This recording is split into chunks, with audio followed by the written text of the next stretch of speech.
Good evening, a very warm welcome to all of you. It is indeed a great pleasure again to welcome Venerable Tenzin Namdak. Venerable doesn't need any introduction, but we have to go through this formal process. Okay? So, Venerable Tenzin Namdak was an environmental researcher before he took Bhikkhu ordination from His Holiness the Dalai Lama in 1996. In 1997, he started his formal studies in Buddhist philosophy, psychology, phenomenology, and epistemology at the Serajay Monastic University, Balakope, South India.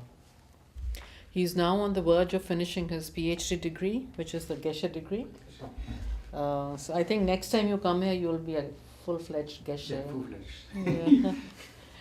He teaches at Chokhor Somling, our FPMT center in Bangalore, and is a founding teacher of Serajay Monastic Translators Training Program. He's also the director of Shedrup Sungdren Ling, a house of Western monks studying the extensive Buddhist philosophy program at Serajay. We welcome you. And today, Venerable is going to give us a teaching on the three principal aspects of the path. They are very tough. Not really. So I hope you'll make it easy for us. Thank you. Okay, thank you. So before we start, maybe 3 lines of prayers. Gange tu sen ni tawa tamje pangwa chiru koten chuma kotam de la chasa no taita gata para sangata goisa taita gata para so taita gata para sangata bodhi so sangye chedan soni chono janju para dani gyasuji dagi jinso gebe sonangi dora penje sangye jo ba jo sangye chedan soni Anju pada tani gyasuji dagi jinso gebe sonangi dora penje sangye jo ba jo sangye chedan soni sono janju pada tani gyasuji dagi jinso gebe sonangi dora penje sangye jo ba jo. Yeah, so yeah, go. So before we start, basically always good to generate good motivation, yeah? So whatever activity we do, especially if it's to do with something else than, common activities. So here we're talking about a bigger aim in life, so to say, yeah? Striving for more happiness, not temporary happiness, but a more stable form of happiness and ultimate happiness and enlightenment. So for that purpose, try to generate that kind of motivation for yourself, yeah? Just think that you're here, why? In order to learn more about these principal aspects of the path. And why is that? In order to understand how to achieve ultimate happiness of liberation and enlightenment. Yeah. So try to set this motivation for yourself.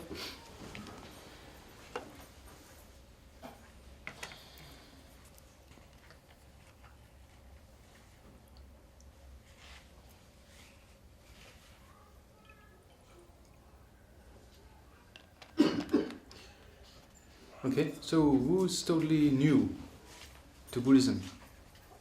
Alain. And the rest is all old school? More or less. So, 3 principal aspects of the path, that's the subject, no? So basically it's just 3 essential points, or 3 main points. Yeah, he says principles, but actually it's principle, main, the meaning of main aspects of the path. Yeah, so which kind of path? A path that leads us to more happiness, yeah, to eliminate suffering and to accomplish the happiness. So there's different types of happiness, yeah, in the world. Most things related with, the contaminated form of happiness, so to say, or the happiness most people in this world strive for, is not very stable. Yeah, so that we all know that there's no satisfaction to be found in the external development, so to say. Yeah, the world is developing, yeah, in an external way, which is important, for our health and for have a good, good conditions in life. But that by itself, is that enough? That's a question. Yeah, the external development is needed, but if the internal development is lacking, then we still see people who have all physical conditions ready, yeah, but still something is lacking inside. Yeah? There's still people looking for some more happiness than the things we find in the external world. And why is that so? Because happiness is a type of feeling, yeah, and among physical form of happiness of the senses, yeah, and the mental happiness, then the mental happiness is a much more stable form of happiness that brings more satisfaction. Yeah, if it's for the external, the sense, the happiness or the temporary happiness of the senses, right? We all know if it's food or whatsoever that stimulates the senses, there's no ultimate happiness to be found. Yeah, so you can go to an extent of getting addictions in drugs or whatsoever. You know, in physical substances, there's no ultimate happiness to be found. Yeah. We cannot find it in food, we cannot find it in our object of attachment, we cannot find it even in drugs. There's many people who take drugs, but still they don't have any satisfaction. Like the Rolling Stones also, they were into that kind of process, and they also sung the song of I can get no satisfaction, right? So in worldly life, basically, there's no satisfaction. Yeah. So the mental form of happiness, yeah, that's a more stable form of happiness, and that more being stable happiness, it has to be generated also with mental kind of training. Yeah, so that's what these three principles of the path are all about. Yeah, sometimes Buddhism is very interesting. To put it into practice is very difficult, and certain aspects of the Buddhist doctrine is very difficult to understand as well. Yeah, because it talks about the mind, and the mind is very complicated. Yeah, we all know. We from the early morning where we wake up till we go to bed, there's all kind of thoughts. Sometimes we're more happy, sometimes a little peace of mind. The other moment we lose it all of a sudden, and there's a depression, or we're down. So the mind is very complicated. You know, in order to learn the mind and learn about the mind, yeah, Buddhism is basically a science of the mind. Yeah, Buddhism is not really a particular religion following a particular god or whatsoever. The Buddha has achieved. Yeah, had achieved nirvana, but he didn't. He said honestly, I cannot take away your sins, I cannot purify you, I cannot give my realizations to you. I can show you how I did it, and you have to do it yourself. Why? Because we all have individual streams of consciousness. Yeah. So what we experience can be something totally different somebody else experiences. Yeah. How we taste a masala dosa or how we taste a pizza, yeah, there's a subjective kind of thing, right? That's not common. Yeah, the object is there, but it's not an innate part of the object. Yeah, it depends on an individual. Yeah, so that's why we have different types of consciousness, different kind of minds. So to learn about mind and to know the mind is not easy. Yeah, so also for today and tomorrow, the text by itself is not easy, but at least it gives you a little bit of a structure or an idea what it means to have this ultimate stable form of happiness, or what it means, what we call nirvana, or what we call enlightenment. Yeah. So those who are already more familiar with Buddhism, they know about the Lamrim, right? Do you? People? Who knows about Lamrim? One? Lamrim? Yeah, stage of path to enlightenment. Graduated path to enlightenment. Yeah. So this text is focused upon that. It's very profound, yeah, because these few pages actually condense the whole teachings of the Buddha, yeah, and there's like hundreds and hundreds, 108 volumes of the Buddha's words, so to say, and then there's so many commentaries written about Buddha Sakyamuni's teachings in the great scholars of Nalanda, yeah, Nalanda, Vikramashila, Takshila, India's. I feel very uncomfortable as a Westerner talking to Indians, because actually Buddhism came from your country, not from my country. But I spent a few decades down in South India and hanged out with a lot of people in the monastery and tried to read a few texts now and then. So I just try to share what I heard before and what I learned. Yeah. So what His Holiness Dalai Lama always says in the early days, the Indians, India is my guru, from the point of view that Buddha actually was born in India and achieved enlightenment in India and taught the Dharma in India. Yeah. But now in India, unfortunately, some degeneration happened. Yeah. So Buddhism became very rare, and the Tibetans thanks to his own Dalai Lamas, all his previous incarnations, etc., then Tibetans were able to preserve that kind of very, very precious tradition of Nalanda, the Nalanda tradition. So it is very fortunate that actually India gave land to the Tibetans to re-establish and to preserve this kind of teaching, because if you think about the different Buddhist traditions that developed after the Buddha's passing, the Buddhism spread in Japan, in China, as you know, Sri Lanka, Burma, Thailand, etc. But the complete tradition of how it was preserved in Nalanda, that is actually only preserved by the Tibetans. Yeah? So in that way, very fortunate to have that access now, thanks to an incredible leader and so on, Dalai Lama, leading this kind of tradition and keep the tradition alive and make sure it doesn't degenerate, because it has a lot of things to offer. Yeah, for me as a Westerner, I come also from a background, a little bit of science. I studied hydrology. So yeah, there's quite a scientific kind of background, a lot of mathematics and statistics. But then coming to Buddhism, the way of logic being used and the openness in the beginning attracted me a lot. Yeah, so there's also, for those who knew, this not to make you Buddhist. This is to share with you some principal aspects of Buddhist part, and if you find it beneficial, you can use it. If not, you can just leave it aside. Yeah, there's no. So that's mostly the aim of. And that's our job, is try to benefit, not to make people Buddhist, but if there's benefit for the mind, then that's fine. Yeah? So also try to analyze whatever I say, whatever you hear, try to examine if it's true or not. And that's a very important point in the Buddhist practice. Yeah? Don't out blind faith, we don't accept, because it should benefit our mind. Yeah? It should be in accordance with reality. Yeah. So then, from that point of view, you can see that during the different developments of Buddhism, then different commentaries were written at a particular time for a particular group of disciples. Yeah, so in modern times, sometimes you see certain texts don't have to be accepted. Yeah? So it's also said very openly, if science can prove the opposite of a Buddhist view, and can really be proven by valid kind of reasonings, then we can accept science. Yeah? So that's some true for some small aspect of the Buddhist teaching, but when you go to the essential teachings of the Buddha, of dependent origination, emptiness, then quantum physics actually comes to the same conclusions. Very interesting. Yeah. If it comes to the mind, then many forms of psychology come to the same conclusion, and even a lot of principles are being followed by science, because in the West and also in India now, you see, health is money. Yeah, right. Healthcare is business. Yeah, so people start to have interest in actually mental attitudes, because mental attitudes, gives people more peace of mind, and that by automatically creates a better health condition as well. So there's a lot of interest coming from science as well, regarding these Buddhist kind of principles. Yeah, so in that point of view, Buddhism is not to make people Buddhist, but if there's benefit for society, then of course people can use those techniques. Yeah.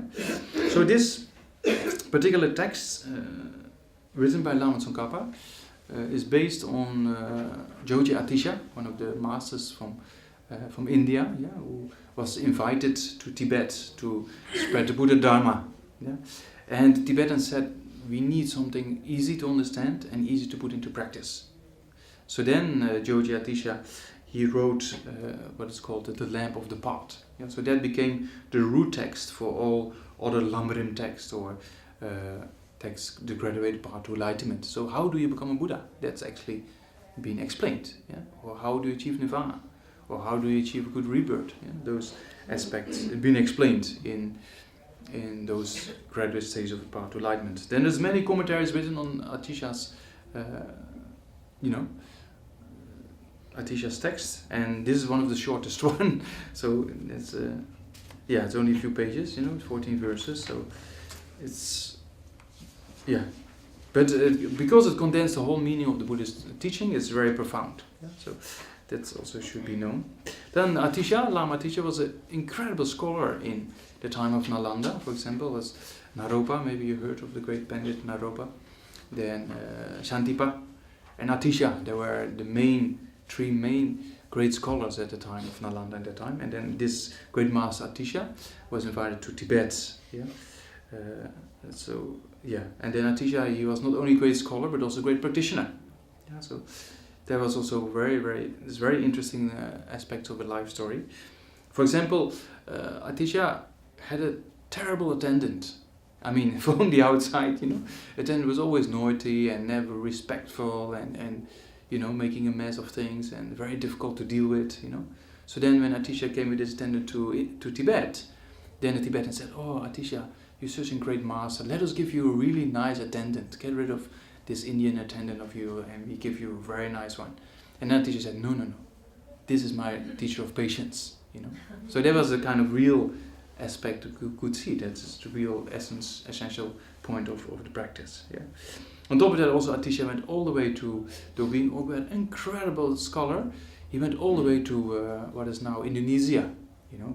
For 12 years he studied only about Bodhichitta, the mind of enlightenment. Yeah, though he knew all the scriptures already by heart, but still he was missing the bit instructions, so to say, from an experienced teacher. So he went all the way, traveled by boat at that time, and received these kind of special teachings. And then after that, Atisha came to Tibet and composed the first Lamrim text. So then Lama Tsongkhapa, who is the founder of the Gelug. I don't know if you heard about the Gelug tradition. So in Tibetan we have 4 traditions, Gelug. We have Nyingma, Kagyu, and Sakya. So all those 4 traditions in Tibetan Buddhism are very similar, in their way of preserving the Nalanda tradition. And you can see that also Lama Tsongkhapa, all the commentaries he wrote, he always goes back to the source. It's not his own made-up thing. He always goes back to the source of the Indian masters of Nalanda. It was Dhammarakirti, Nagarjuna, Chandarakirti, or Dignaga, or Sangha, whatsoever. So that's also a very uncommon feature of Lama Tsongkhapa. And then on top of that, also Lama Tsongkhapa very clear when it comes to emptiness. It's like we almost spoon-fed now. If you put some effort in studying his texts, it is very, very clear.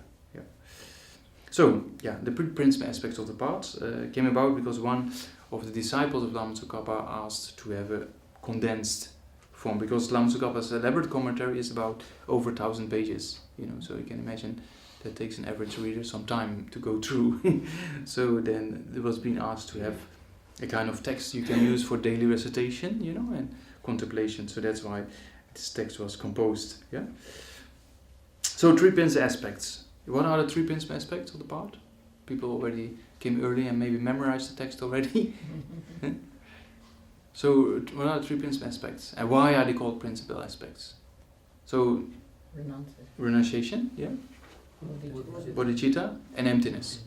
So if you want to achieve nirvana, you need 2 of those. You need renunciation and you need emptiness. If you want to achieve the state of Buddhahood, you need bodhicitta and you need emptiness. So whatever ultimate goal you follow in Buddhism is either nirvana for yourself or Buddhahood for the purpose of others. You need 2 of these aspects in general. But if you want to become a Buddha for the benefit of all sentient beings, you also need renunciation.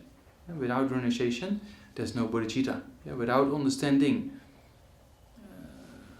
the problems in your own life, you cannot help others who have similar problems. So if you don't understand the suffering of samsara, you cannot help others to understand suffering. And if you have the wish to be free of the suffering, if you don't have that, then it's very difficult to help others to achieve the same. Same if we have a problem. If you're a smoker or a drinker, and you tell another person, "Oh, don't smoke, it's not good for you," then that doesn't really have effect on that person, right? So if you have developed yourself in a more certain way, then it's easy to help others. Or if you have a problem in life, or depression or mental problem whatsoever, and you come out of that period, then if somebody else go the similar kind of difficulty, you can help that person much better because you understand. Same if you have never had a toothache and the other person is crying or shouting out of pain at night, you say, shut up, sleep, But if you had a toothache yourself, then you understand what kind of suffering this person is going through, right? So that's why renunciation and bodhicitta.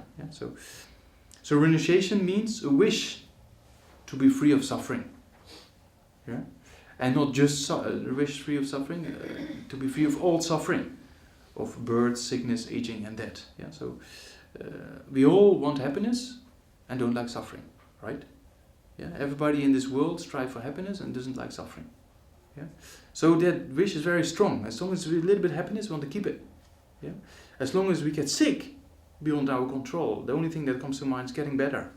Yeah, so that wish exists in everybody of us. Even animals, they know if they're hungry, they need food, right? So they also, if the sun is too hot, they go in the shade. Yeah, so it's the same thing. Yeah, every being that has consciousness wants happiness and doesn't like suffering.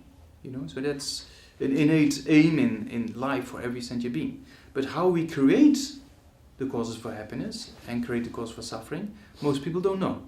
Yeah? So that's why when I started with, most people in this world think that external development is going to give them the happiness.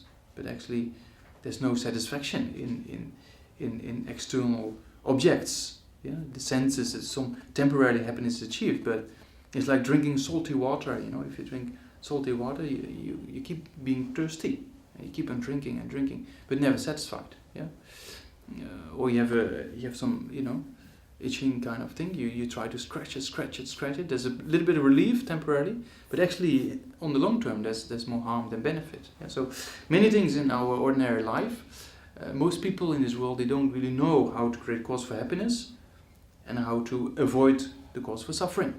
Yeah? So that's also a thing we should try to learn. Yeah? Same from my own experience. Before I became Buddhist, I did all kind of things, university and then parties and all night long parties in the big cities, and then still no satisfaction. Though you think it's a cause for happiness, but actually it's not. Temporarily the party is nice, but then next morning you wake up you come back home in the morning and then you go to sleep, and then later in the day you wake up and then the mind is dull and then the body is aching, and so there's no real happiness found in those kind of aspects of life. Yeah, so and that's why we have to know and learn what actually is the real cause of happiness and how do we actually eliminate the cause for suffering. Yeah, so for that point of view, we have to know how the mind functions, and we have to know what is suffering and recognize it. Yeah, most people in this world, they don't have a clue what's going on. Basically, they don't know. They're not even taught. That's why you here is very fortunate, because most people in Delhi also they don't really realize what is the meaning of life. Is there something else that can give me more happiness or not? Yeah, so from that point of view, we're very, very fortunate to be here. And then on top of that, to have a text like this and to study and to think about it, that by itself, it's you put very great potentials in the mind to really achieve ultimate happiness, so to say. Yeah. So that's a little bit introduction to the text.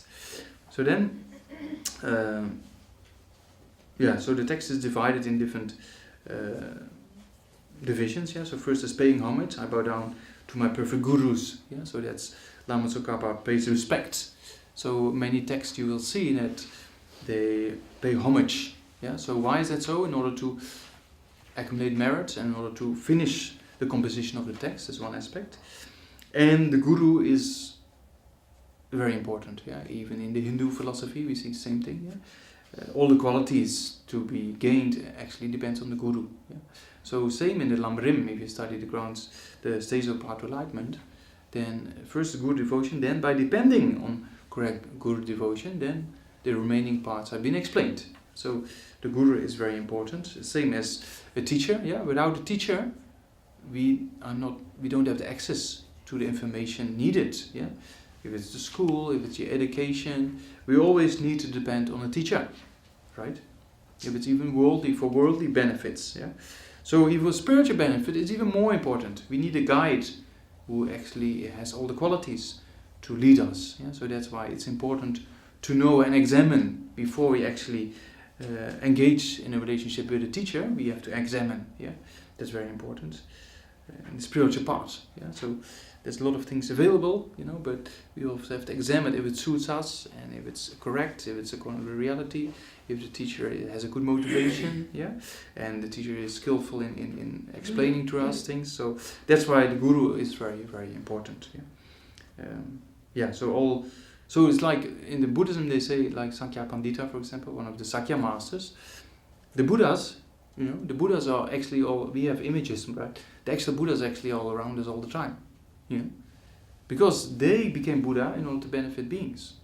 Yeah, so there's no reason why not. They try to help us all the time, That's why they become a Buddha. It's not you become Buddha and then that's it, It's like, then it starts, right? That's why the Buddhas, they actually around us all the time. They say, certain scriptures, they say, certain texts say, like, on every sentient being are 1,000 Buddhas of this fortunate eon, But we don't see them because of our obscurations, we can't see them, So that's why they emanate in the form of kind of ordinary form, so to say, like His Holiness Dalai Lama, being considered as the Buddha of compassion, Avalokitesvara.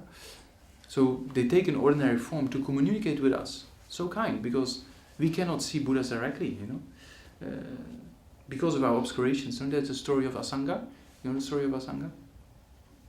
There was a nun at the time of the Buddha, a fully ordained one, and she said, the degeneration of the one particular school of Buddhist philosophy, called Mind-Only School, was happening, and she thought maybe it's good to, have a scholar who revives that view of the Mind-Only School. And then she discussed, and then she decided to give back her vows and to have children. Yeah, so one or two of the children, one was Asanga and one was Vasubandhu. Yeah, so they became incredible scholars. And Asanga, then he was being seen to which Buddha he had a particular connection with, And then they looked at he had a connection with Maitreya, the future Buddha, the big one, the big statue behind me. And then he was trying to meditate and try to meditate on compassion and try to get connection with Maitreya, because Maitreya is like the Buddha of the aspect of love and kindness. Yeah, so he is meditating love and kindness and compassion for many years in actually close to Bodh Gaya. People been to Bodh Gaya? Yeah, so it's about 1.5 hours drive from Bodh Gaya. There's a place where I forgot the name, but there's a mountain there, and on top of the mountain there's a cave, and there Maitreya meditated. Yeah, a very inspiring place. So then Maitreya. Well, just speak. No, it's not that far. Satpurna, right? Yeah. What's it called? Can you repeat again? Satpurna Guha. Satpurna. It's very small. Guha. Yeah, है तो गुफा है, but it's called Guha. Goa, yeah. Gufa. It's very small village. Yeah. So anyway, so then Asanga went for 3 years and meditating, and still didn't see Maitreya. So he got very depressed, came down the mountain, and then he saw a man just with a piece of cloth on a piece of iron like this big, wiping the cloth. And then Asanga asked, "What are you doing?" And then this man said, "I'm making a needle." And then Asanga thought, "What? How can you make a needle out of a piece of iron like that big with a piece of cloth?" And then actually Asanga realized, my effort is not good enough. I have to go back and meditate. If you can make a needle out of a piece of iron. So then he went again into the mountain, and then after 3 years again he got depressed. Still didn't see Maitreya. And then he came down the mountain, and then what happened then? Then he saw a bird going inside a hole in the mountain with very soft wings. And then it looked like in the mountain was a little bit, because of flying in and out, how do you call it? Irradiation, no? So then he thought, my effort is not strong enough. So he went again 3 years, and then came again out, and then he saw a drip of water just dripping on a rock, and there was a little bit of hole in the rock. So then again he thought, my effort is not good enough. So then he went again to the mountain, and then he came out after 12 years, and then still didn't see Maitreya. So he was very depressed, and then he saw a dog on the street, with a wound, and maggots coming out, and very dirty. And he thought, if I take the maggots with my hands, I will kill them, He had so much compassion, for the dog as well as for those worms. So he thought, the only thing is with my tongue, it's very soft. I can take out the maggots and put them aside, And then, because he had so much compassion, you can imagine, if you have so much compassion, then you don't think about kind of, is dirty or not, You want to help beings, yeah. So then, as soon as he come closer with his tongue to the wound, all of a sudden Maitreya appeared. Because that was the last kind of, with that test. Yeah, the last kind of obstacles that has to be moved. Yeah. So then Maitreya appeared, and then he said to me, "Where are you all the time?" He told Maitreya, "Where are you? I'm meditating for 12 years, and you never came." And Maitreya said, "I was always there, because when you first started, you put your robe like this, and you were sitting like that, and then he realized, Maitreya was always there. And then Maitreya explained, through your obscurations you couldn't see me, you know. I'll show you another example. Just take me to town, take me to the village, and see how people react. So that's why Asanga took Maitreya. In the story he put Maitreya on his shoulders, and nobody saw anything. You saw Asanga walking there. Nobody saw Maitreya. There was only one lady, old lady in the village, who had some good pure karma, who saw Asanga walking with a dog on his shoulders. You know, so that's actually a sign that through our obscurations we cannot see the actual Buddhas, though they are present. Yeah? So then this master Sakya Pandita also says that because of that obscuration, the guru shows the ordinary aspect.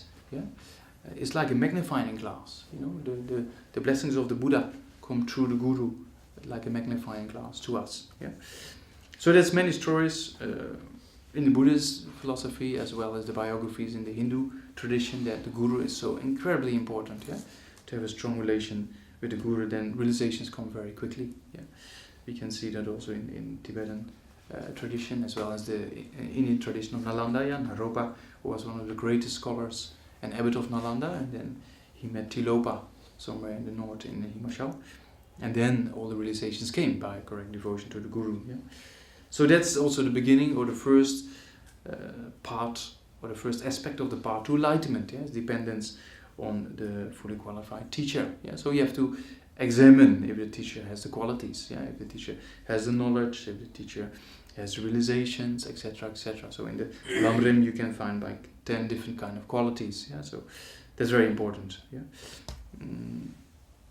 Yeah, to know you have the right, especially for spirit, because if we have a sickness and we go to a doctor, we just don't go to every doctor on the corner of the street, right? Yeah, we examine well if this doctor has the capacity, if he's trained well, if he has a good reputation, etc., etc. Yeah.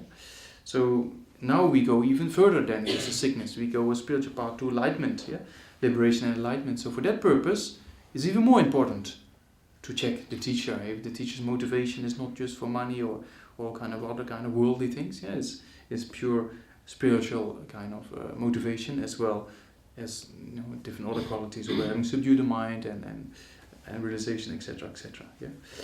So that's why that's the first initial step of our spiritual path to enlightenment is guru devotion. Yeah. So that's why it says here, I bow down to my perfect gurus. Yeah. Then next is the promise to compose the texts. Yeah. So then Lama Tsongkhapa says the essential meanings, meaning of the victorious one's teachings. So that first line in that first verse, the essential meaning refers to renunciation. Yeah, the mind of renunciation. The Buddha so skillfully first taught the Four Noble Truths. Yeah, so if you don't know your suffering, you never have a wish to get rid of it. Yeah, if you don't know you have a problem, you will never look for methods to get out of it, right? So that's why if it's a worldly life, it's spiritual life, if you have a problem, we analyze it. What is the problem? What is the cause of the problem? Can I solve it? Yeah? And if so, how? Yeah, it's very logical. Yeah, so the Buddha, the same way, he said, okay, there's suffering, there's a cause of suffering, there's an absence of cessation of suffering, and there's a mean or method to come to that cessation of suffering. Yeah, so that's very important, because also Shantideva, one of the also masters of Nalanda, he said, if you have a problem and you can solve it, don't worry too much, just solve it. Yeah? If you have a problem and you cannot solve it, also sometimes happens, right? We have a problem in life and we cannot really solve it straight away, so then also we don't have to worry about it because we cannot really solve it. So we have to, our mental attitude in that way can be very helpful in dealing with difficulties in life. Yeah? So that's can be very helpful. So here the essential meaning of the victorious one's teaching. So victorious ones, who's that? Exam question number 1. Who is the victorious one? Buddhas. The Buddhas, yeah? Overcome the suffering. Overcome, yeah. So victor means, or conqueror, yeah. Have overcome the afflictions, or together with the seeds and imprints, yeah. The victor over the afflictions, yeah. Victor over that what creates an obstacle for liberation and enlightenment. They have abandoned, yeah. So that's the Buddha. Buddha has eliminated all faults of the mind and accomplished all qualities. Yeah, in Tibetan we say Sangye. Sang is from eliminating all faults. Yeah? So the mind is totally pure in that sense, totally purified, all faults. Gye is kind of silver relation with increase. Yeah? So that means that the Buddha has achieved all qualities you can think of, the mind, yeah, to ultimate level of development. So because of that, he is kind of conqueror or victorious over the afflictions. Yeah. So this first line is referring to renunciation. Renunciation means understanding suffering, yeah, as in the first noble truth. So the Buddha said you should know suffering, yeah, because if you don't know your problem, you not look for means to get rid of it, right? So the Buddha very skillfully said you should know suffering. You should abandon the cause of suffering, yeah, because if you don't have a cause for suffering, then suffering won't come into being. Very logical. Yeah? So he said you should know suffering, you should abandon the cause of suffering, you should manifest the cessation of suffering, yeah, or meaning you should accomplish a state of an absence of suffering. Yeah? For example, if you practice patience, yeah, you can deal with anger to a certain extent, right? But here then we talk about total elimination of anger or attachment or jealousy, pride, ignorance, etc. Yeah? Is it possible? Is it possible to eliminate anger? No. They never get angry anymore. We can try. Huh? It's not possible. It's not. Ale. Not at all. Just in this life or a few months or? Definitely not in this life. Yeah. Yeah. So yeah, definitely not in this life, but to a certain extent we can deal with it, right? To a certain extent, if you practice patience, you can deal with it much better, right? Over if it's a few years or a few decades or whatever it takes. It's possible or not. Yeah. So why? That's the question. Why? Sorry? What's the Why? question? Why? Why is it possible to subdue the mind? Why is it possible Because from you can person remove the very causes. intense? Huh? You can remove the causes. Yeah.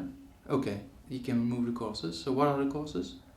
That is Ignorance, attachment, Mm-hmm. and Yeah. So yeah, but I mean, the cause of for an affliction to rise. So basically, one aspect is those afflictions like anger, attachment, jealousy, pride. They're not an innate part of our mind, right? Isn't it? Yeah, they're not always there. Yeah, they come, they abide, and they disintegrate like the clouds in the sky. Behind the clouds is still blue sky. Yeah, but they're just temporarily. They're not a part. The clouds are not a part of the blue sky, right? They're just temporarily there. So the same for our afflictions. They're just temporarily come by different causes and conditions. Maybe we hear something, read something that generates a kind of aversion or jealousy or pride or attachment. Yeah. So then it's been generated, becomes manifest, and then after some kind it disappears. So that's one aspect. And the mind is changeable. when they come, what do they want Yeah. to teach us? They don't want to teach us anything. They just want to delude our mind and confuse us. That's afflictions. If you study every single affliction or destructive emotion, yeah, it's not in accordance with reality. That's one aspect. Yeah, because they only look at one side of the object. Yeah, attachment only sees the qualities. If it's a pizza, masala dosa, or whatsoever, yeah, it doesn't look at the faults. Anger does the opposite. Anger only sees the faults of the object, right? If you get angry at a person, situation, at a person, for example, then you're totally upset with this person, and somebody else tells you, no, this person also did this well, and there's this quality. No, you won't even like to listen to that, right? Because the mind of aversion and anger is only single focused upon the faults, right? So that also learns that when those afflictions come up, it deludes the mind. We cannot, with anger come up, we cannot make a decision very clearly. The clarity of the mind is gone. Yeah. So there's a few aspects there of afflictions, right? It's not in accordance with reality, yeah, because they overestimate the faults like anger does, or overestimate the qualities like attachment does. Yeah. So that's not reality, right? Yeah. They overestimate or they impute more things on the object than the object actually has, and doesn't like to see the other side of the object.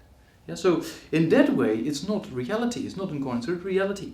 So that's another way they can be eliminated with the correct form of consciousness. Yeah? For example, if you have a wrong view of always a train example, if you sit in a train and the other train is moving, but actually you think you're moving, right? You know the feeling? And how people fly, fly more than old style school train traveling in India, but you know, there's a feeling, right? So then you think, oh, you're moving, and you're 100% convinced it's true, isn't it? Then you look at the platform, and you realize it's not the case, it's the other train that's moving. At that time, a correct form of consciousness has been generated, and that wrong form of consciousness, you're moving, doesn't come up anymore, right? So the same with afflictions. As soon as we realize that this affliction is not in accordance with reality, and we apply an antidote, like patience to anger, for example, then we can transform the mind. Yeah? So if you transform the mind in that way, the mind becomes more accustomed to reality, and anger doesn't come up anymore. Yeah? Yeah? As we see later also, the root cause of anger and attachment then is the ignorance, is grasping at a concrete sense of I am me. Yeah? So this kind of concreteness, or grasping at concreteness, we do all the time. Everything that appears to us appears very concrete, like this building here, for example, the statues appears out there, very concrete. But actually, if you analyze it, then it came about by all causes and conditions, right? Yeah. And the paint on the wall here, we are going to have a new painting. But actually, if there's paint on the wall being put up totally new, then it looks new concrete. But actually it starts disintegrating the moment you put the paint on the wall, right? Otherwise, like something like that happens, that doesn't happen overnight, right? That happens, and the moment the paint is put on the wall, that moment starts disintegrating, yeah? But we grasp to that concreteness of being there, out there, yeah? So that's kind of ignorance, not knowing reality, yeah? So that's one of the principal aspects of the path in relation with the correct view of reality. Yeah, we come to that later on. So based on these afflictions, yeah, anger, jealousy, pride, attachment, yeah, and ignorance, we create this cause for suffering. Yeah, so the Buddha said this, you should know suffering. So what is suffering? We can think about all types of suffering. Yeah, suffering of chains, all pervasive compounding form of suffering, mental suffering, physical suffering. Yeah, suffering of birth, sickness, aging, death. So there's different types of suffering we will deal with later on. Yeah. So then to have a wish based on the understanding what is the cause of suffering, to get rid of it. Yeah, and then aim for liberation or nirvana. So for that purpose, yeah, for real renunciation, you need this kind of understanding. Yeah. So you need a little bit of understanding of emptiness, yeah, or that lack of that concreteness. Yeah, we see everything, the paint on the wall, our own body, our own mind, yeah, we see it's very concrete. Objects out there, we see it's very concrete. But if you analyze, it's not as concrete as it appears. Yeah? So that's ignorance, yeah? So understanding that kind of ignorance, and that can be eliminated, yeah, with the correct states of mind, yeah? If you analyze the phenomena and you have a correct form of consciousness, you can eliminate the wrong one, as we saw with the train example, right?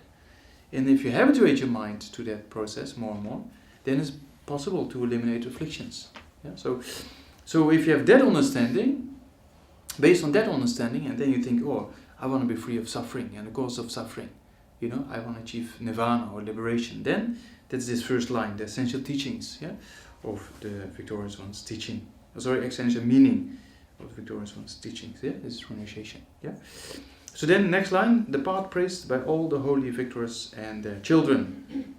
The victors, yeah, refers to the Buddhas. The children, refers to the babies, or the babies of the Buddhas? Students. Yeah, the students, yeah. A little bit more, yeah, to bodhisattvas.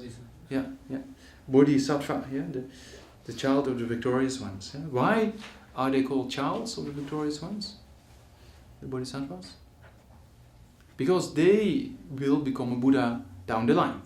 All the Buddhas were bodhisattvas before. Yeah? So the Buddhas, they're born out of they grow out of children, right? So the children are then the bodhisattvas who grow up and develop themselves and become Buddha. Yeah? So that is referring to the next principal aspect of the path of bodhicitta.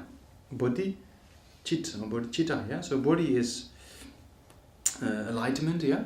Chit is mind, yeah, the mind of enlightenment, yeah. So what does that mean, the mind of enlightenment? So with renunciation, the previous one, we saw that based on understanding suffering and the cause of suffering, yeah, and seeing it's possible to have a cessation of suffering, the third noble truth, then following a particular path that leads us to this piece of nirvana. Yeah? So that are the four noble truths of the Buddha for the first line. Yeah? For the second line, then you try to extend that and think that you yourself, yeah, as yourself are suffering, how wonderful to be if all sentient beings be free of suffering. Yeah? So based on that wish, you generate a kind of what is called great compassion. Yeah? May all sentient beings be free of all sufferings. Yeah? Or how wonderful it will be if all sentient beings be free of suffering. May they be free of suffering. And then on top of that, you take the responsibility. I will cause them to be free of suffering. Yeah? By understanding their wish for happiness and not wanting suffering is exactly the same as ours. Yeah? So, and that's why the whole world, all sentient beings in this world, all human beings, they have the same wish. You know, wanting happiness, not wanting suffering. And we know how strong it is in our minds, but it is as strong in everybody of us. You know, so there's so many out there who have exactly the same wish. Yeah? So that being the case, you try to generate this wish for all sentient beings, and then you analyze if you are able to do that or not. Yeah? So we are just in this kind of, you know, this kind of development of the mind, very difficult. Yeah? If you see His Holiness Dalai Lama, what His Holiness does for society, for world religions, bring it together, peace and harmony in the world, there's a difference, yeah, what His Holiness Dalai Lama does and what we can do. Yeah? So that's, you can actually refer to what a Buddha can do and what an ordinary person can do. And then you aspire to become a Buddha, yeah? To be able to have the capacity of mental development. Yeah? So people who meet His Holiness Dalai Lama in person, you know, they think it's quite a special, it's not a normal person, right?